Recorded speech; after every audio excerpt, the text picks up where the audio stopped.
Welcome to the shooting show. This week, Southern shooter Rob Tilbury gives us his take on decoying pigeons, plus Byron Pace reviews the Strasser RS05.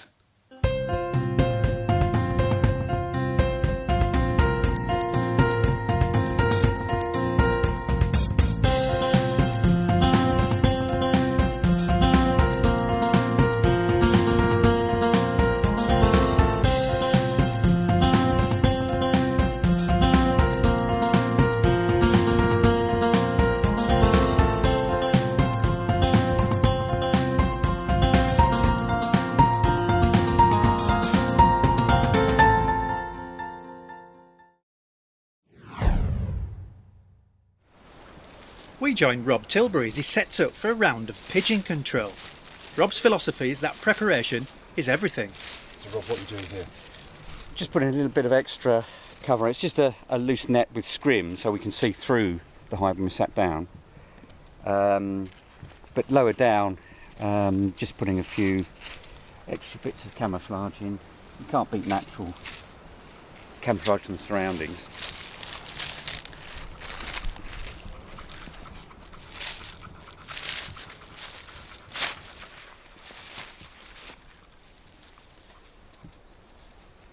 Got so much natural cover here, we don't need an awful lot. Just a bit of flower arranging.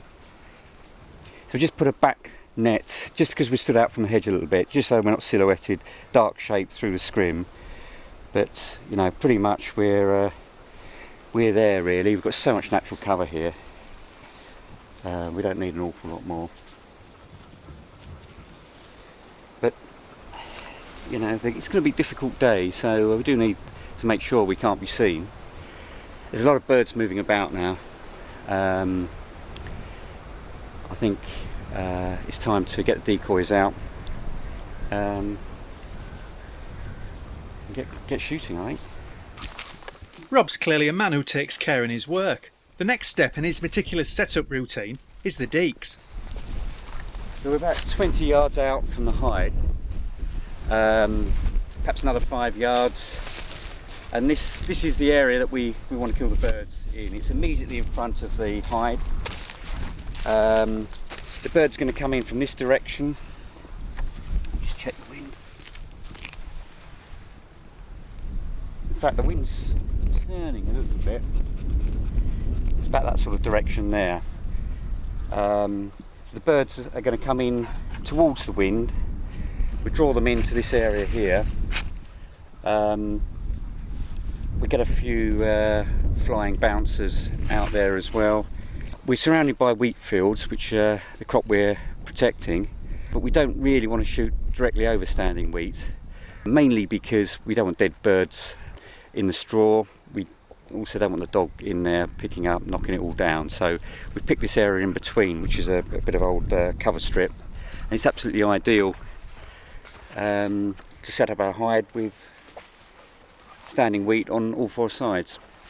Decoy birds sort of facing into the wind. We're going to make a little bit of a horseshoe.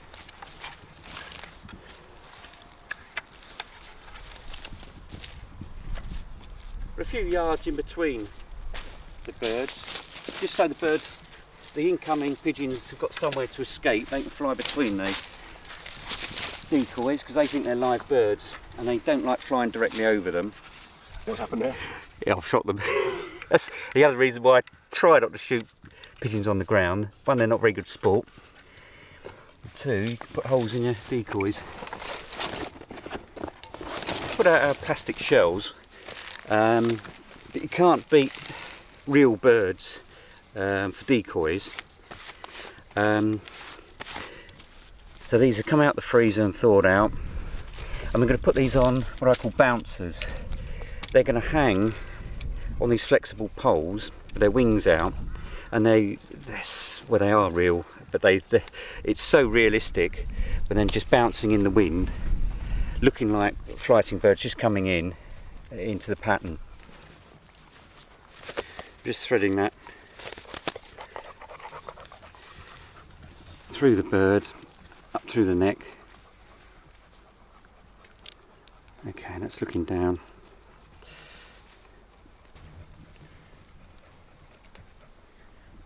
It's just going to look like a bird just coming into land, and it's going to just bounce on the wind.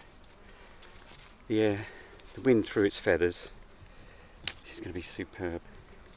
I'd normally put it further back, but I want it to be seen through the gap. You can see the birds moving in the background there. It's a good flight line across here, and they're going to be able to see this bouncing in the wind from some distance. Superb. It's very warm, which is why we've left it to later on in the afternoon. It's starting to hot up now. I can see there's birds flying about, the wind's getting up. You know, actually it's looking quite promising. Famous last words. A number of times I've said that before. That, you know, it's normally a couple of weeks' time before it starts shooting, really. It's just this particular field, the farmer's just concerned about so many pigeons getting much wheat, flattened areas, and then the rooks following, getting in as well, flattening areas, and then the pigeons on top of that. Just trying to keep on top of it. So, pigeon shooting, you know, it'd be nice to shoot 100 bird days every time, but you've got to get out there and for crop protection, really, as much as anything, on a regular basis. This is our Rotary pigeon magnet, which I'm going to put a stake in the ground just to make sure it doesn't start to wobble and fall over. And we're just a few yards in front of the hide. We're hoping it's going to draw birds in from a distance through the gap. They can see it from a distance through the gap in the hedge, and just bring them, by getting a bit of movement in the pattern, just bring them in towards the pattern. Superb. With the extensive decoy pattern finally set up, we can get behind the hide and get on with what we came for, the shooting. See, the scrim's really good because you can see through this, and they can't see you.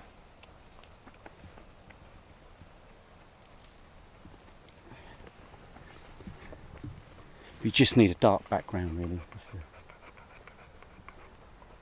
Of course, there's a bird there. As soon as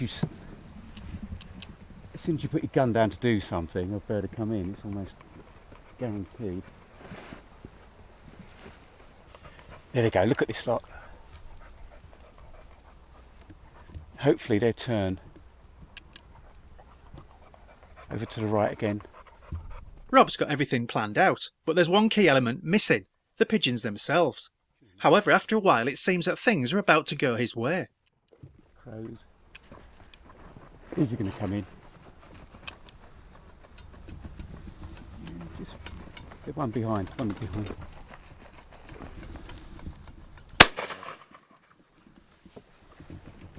Just behind that one. Birds coming in. So much we'll have a go, and then we'll eject. I won't eject straight away. There we go. Look at this bird. Oh no, stop.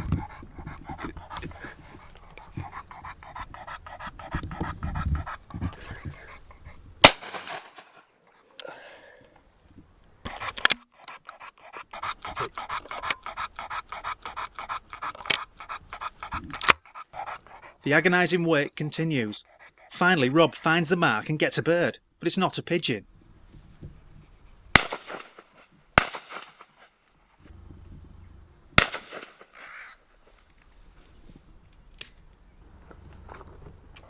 What's this going to do?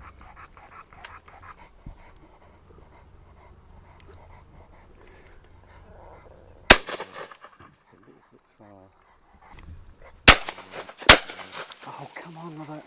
Took a feather out of it, look, see it coming down. The pigeons continue to taunt Rob by staying out of range. When they slowly start to decoy in, a couple of misses leave Rob cursing himself.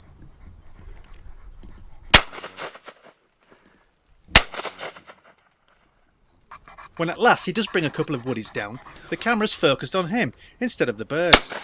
We're beginning to think this is the worst ever example of the curse of the cameraman.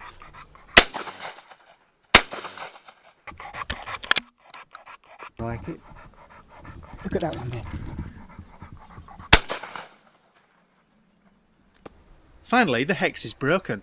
Everyone breathes a huge sigh of relief. Even the dog seems overjoyed.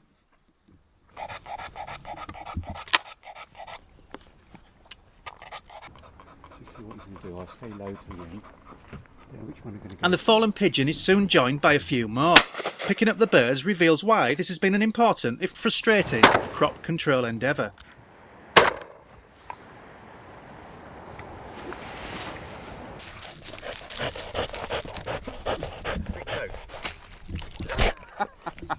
It's so full where it's been feeding on the wheat, its crop has burst when it's hit the ground. It's exploded, it's got so much in it. Yeah, you shook that out, you'd have a good handful, a very good handful of wheat there. How's the session been? Oh, it's been pretty good actually. We've shot 18 birds and a crow, 18 pigeons and a crow. It's a new bit of ground, so we're just getting familiar with it, doing a bit of a recce on it. I think once the harvest and we can get onto the stubble, we can drive out into a better location and really make inroads into pigeon numbers. But it's a pretty good start, and I'm very pleased actually. Shot well. This is a new gun to me, and took a bit getting used to it first, but it's pretty good actually. I really like it. I'm looking forward to shooting again with it. Really good day. Enjoyed shooting pigeons here. Looking forward to coming back in a couple of weeks and having another really good crack at them. Rob there struggling with the pigeons but getting there in the end. And now the Shooting Show news. This is the Shooting Show news, with the CLA Game Fair now less than 1 week away. That's right, the CLA Game Fair kicks off on Friday at Blenheim Palace. After weeks of organisation and anticipation, the event will play host to some of the biggest names in the gun trade on Gunmakers Row, clay shooting competitions at the Clay Line, a dedicated airgun area, fishing village, field archery, main arena events and much more. The campsite will be open from midday Wednesday. We'll be there reporting on the atmosphere and all the biggest news. Don't miss our news special next week. Calls for a grouse-moor licensing system are irresponsible. That's the message from the Countryside Alliance, which heavily opposed the proposals put forward via e-petition. Adrian Blackmore of the Countryside Alliance said, "Moorland managed for grouse shooting has helped conserve this unique landscape where elsewhere it has been totally lost. Without grouse shooting, this management would cease." It's understood that the government has no plans to introduce a licensing system. DEFRA has recognised the significance of the shooting industry after the release of the Value of Shooting report. A spokesperson said the shooting industry plays an important part of the rural economy, bringing benefits to local businesses and creating employment opportunities. But the department said its ministers were not available for comment. Look out for the full story on the report in Sporting Rifle and Modern Gamekeeping. And finally, the Enterprise Shoot Challenge has raised £155,000 for charity at Royal Berkshire Shooting School. Dragon's Den star Peter Jones hosted the shoot, welcoming celebrities and important figures from the world of business. Peter Jones said each year the Enterprise Shoot Challenge gets better and better. Most importantly, we raise thousands of pounds to help support the work of the Peter Jones Foundation. Next year we'll see the 10th anniversary of the event. For more, don't miss Clay Shooting magazine. That was the Shooting Show news. This week we're going to be having a look at another straight pull rifle. This time it's from a maker that a lot of people won't have heard of, a maker from Austria called Strasser, and the rifle is the RS05. The Blaser straight pull rifle has been a driving force globally since it was originally launched, and I knew when I found out that the same man behind those original concepts put his brain to work with the Strasser straight pull that we were probably going to see something quite special. So without delaying any further, let's get into the rifle and see what it's all about. Looking at the rifle from the off, it does seem to be of a rather solid construction. It's not heavy though, but it does give you the impression that a lot of thought has gone into it. It's not the prettiest model on the market. I think the main reason for that is this drop-down slope above the pistol grip here. The reason for that is that it facilitates the straight pull sliding back to eject a case and pick up another case. But that said, you know, it's not too bad. The rest of the rifle is actually very pleasing to the eye. We've got nice flutes on the barrel here, got a thread cap which is almost invisible, and although it might take a little bit of getting used to, now that I've had it a couple of weeks, I've certainly grown to enjoy how it looks. The first rather neat design concept on the Strasser RS05 is the mounting system. Now when I first saw this, the first thing that sprung to mind was the Mauser M03 and the way that it has a fixed bridge and rings which detaches with two levers very simply from the side. On the Strasser, they've got a weaver rail which allows you to put your own rings on it, which helps to keep the cost down. And it's just the weaver rail that detaches, and obviously your rings are attached to that permanently. The way that it works is you press down this little silver lever here, which locks it in place so that you don't accidentally lift this tab. And as you slide this down, it'll just come away in your hand. The way that it secures itself to the rifle is via these 3 pins here, which are rounded at the bottom, and this little wing lever. The 3 pins is what makes it strong. You've got a fat one at the front here, which locates just here, and then 2 smaller ones at the back. And that is what takes the brunt of the force. But what fixes it to the rifle itself and squeezes these round pins into the recesses in the solid top of the receiver is this little wing lever here. And all that you do is, with it open, you stick it into this slot with your pins located in the right place, and it rotates inside 90 degrees, and that click is it locking into place, and it cannot be undone. When I was group firing this rifle yesterday, I thought it would be prudent to test exactly how well the mounting system worked in terms of its ability to return to zero after it was taken off and put back again.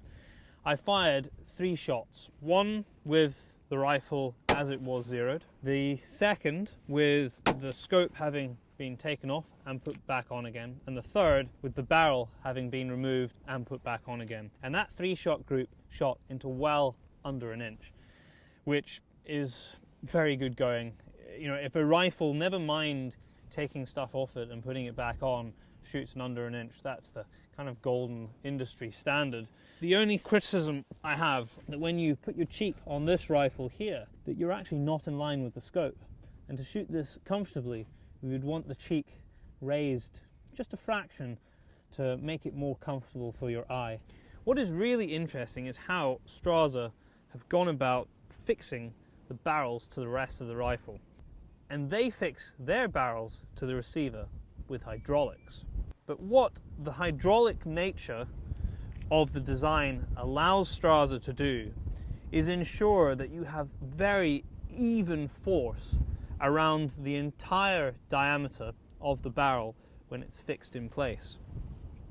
So when we slide the barrel back in to this very smooth chamber in here, locating it in the right direction by making sure that this pin just here fits into the corresponding hole in the collar.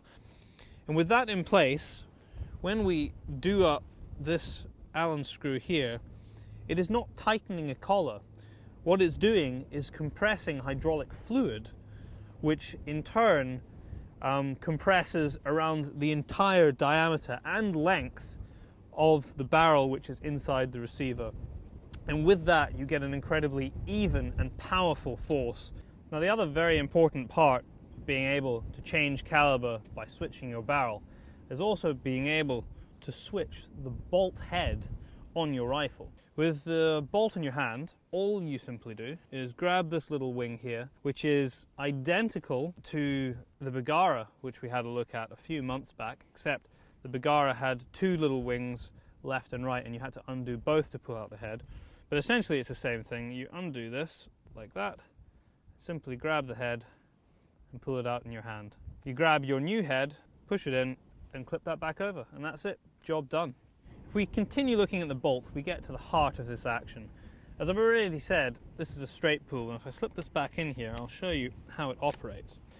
Now, you can't actually return the bolt to the rearward position unless you fire it without depressing this little lever at the back here. It's a bit of a safety feature to make sure it's locked forward once it's ready to fire. So essentially, with the bolt in the rearward position, it's just a case of guiding it forward, and that's it, it's ready to go. If you fired it, and I know this chamber is empty, so I'm just going to dry fire the rifle, you just simply put your fingers on the bolt knob, pull back, case ejects, push it forward, ready to fire again. Intricacies of it, like I've already just said, once the bolt is forward and it's loaded, you cannot drop the bolt back.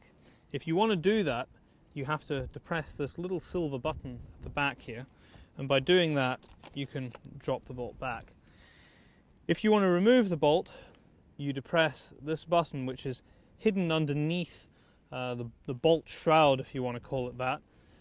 In terms of the safety catch, which is attached at the back, currently this is ready to fire. We can see that because there's a red tab at the back here, and also just on the top, if you have a look, there's a little red button which sticks out the top.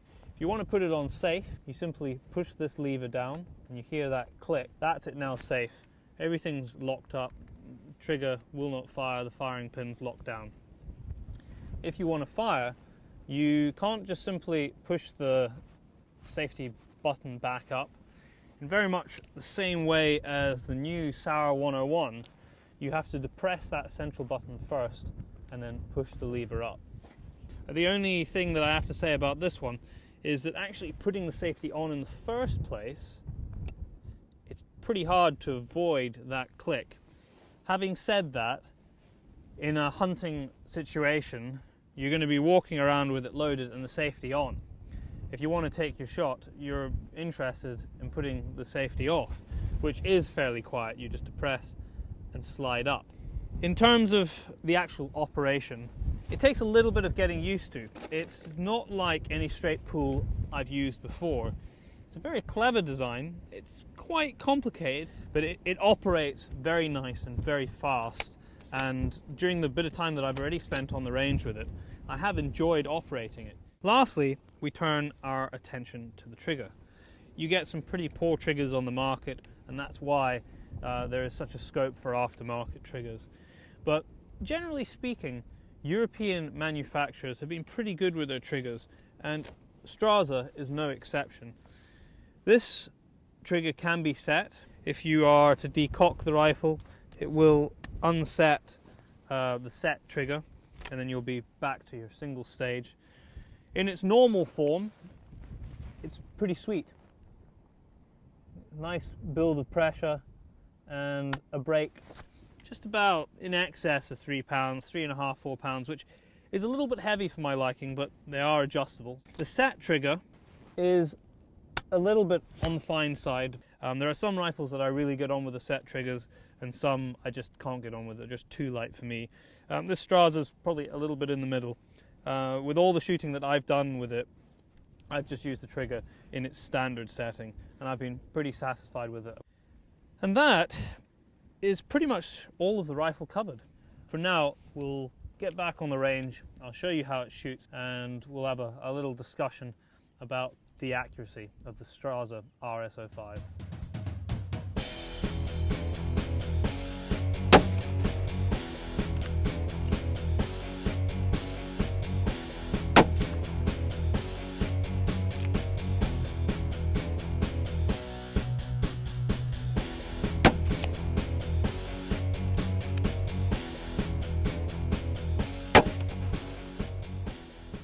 Well, the Strasser has performed remarkably well. Like I said, I did a lot of shooting with it yesterday, got some groups down on paper. As you can see here, 105 grain geckos, which was the first bullets that I shot with. That's a group of actually less than ½ an inch. I went and tested some different bullet weights. Didn't seem to make a lot of difference. It seemed to pretty much eat everything. And you can see there's another group just here. I then went through the process of taking the scope off and the barrel off and shooting 3 shots, 1 between each. And as you can see here, this is another group of well under an inch.